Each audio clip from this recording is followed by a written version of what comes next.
Hi! This instructional video is a continuation on the circles, triangles, and squares.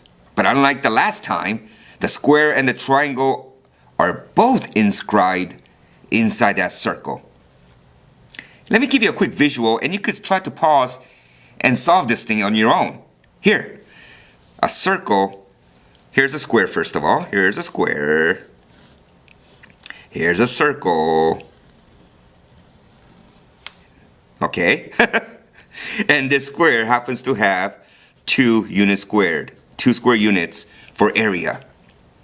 And then equilateral inside the same circle. So let me use one of the vertices of the square as a vertex for the triangle. Like this. There. And the question is, what is that? If these 3 sides are congruent. What is that? Why don't you try it? Go ahead. Alright, here's what I'm getting. First, let me take what I do know, which is about the square. Here's a square. The area given is 2 units squared. Well, the formula for the area of a square is length times width, or side squared. And since I already know what the area is, just substitute it and solve for s, square root both sides. So each side of that square is square root of 2. So that's the square root of 2, and that's the square root of 2. But now look. Let me go and take that square and draw a diagonal so it becomes isosceles.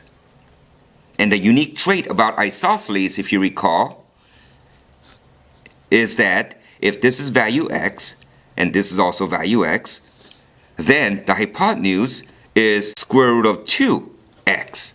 So if this is 1, this is 1, this becomes square root of 2. If this is 2, if this is 2, this becomes 2 square root of 2. Yeah, so, alright. Since we already know what the sides are, all we have to do is take that and substitute it here. So actually the hypotenuse, or the diameter. You remember? It's a diameter right there. See that? That diameter is square root of 2 times x, which is the side, square root of 2. So in fact, that becomes 2. So that's the diameter. Very nice. So here's the diameter. So what? So remember, that diameter is part of that square that's inscribed in a circle. So now look what I'm going to do. What I'm going to do is rotate this triangle around and draw the equilateral triangle this time. Not the diagonal triangle, the equilateral triangle. And here's the diameter that we found from it. Okay?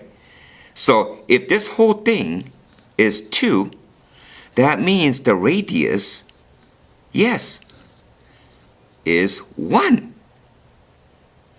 And remember, the theorem, the concurrence of the medians of a triangle says the distance from the center to the vertex of an equilateral triangle, in this case inscribed inside a circle, that is 2/3 of that full distance to the midpoint of that equilateral triangle. Okay? Just that one right there is 2/3 to up to this point. So if I set that up as an equation, all I have to do is multiply the reciprocal of the coefficient 2/3 to both sides, and you'll find out the total distance of this right here is in fact 3/2. Okay? Now that's what this is right there. That's 3/2.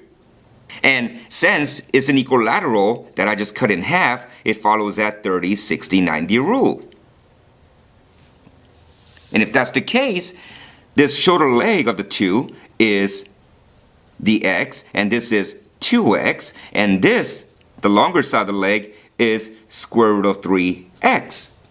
And since it's already 3/2, we find that square root of 3x, which is a ratio equal to what we found, we could solve for x.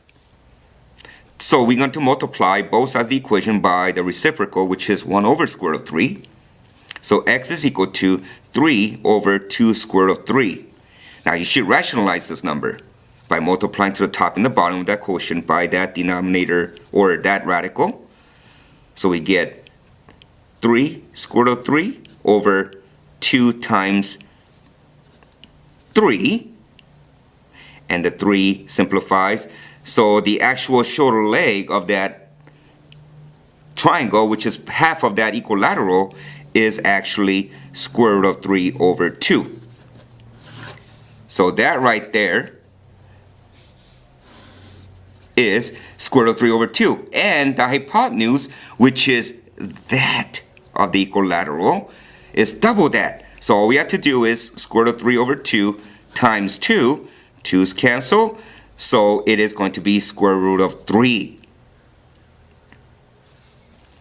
And that is right there. How's that? Why don't you experiment and try the same thing, but just simply change the square area and give it a different number like 4 and see if it makes sense. Okay? Good luck.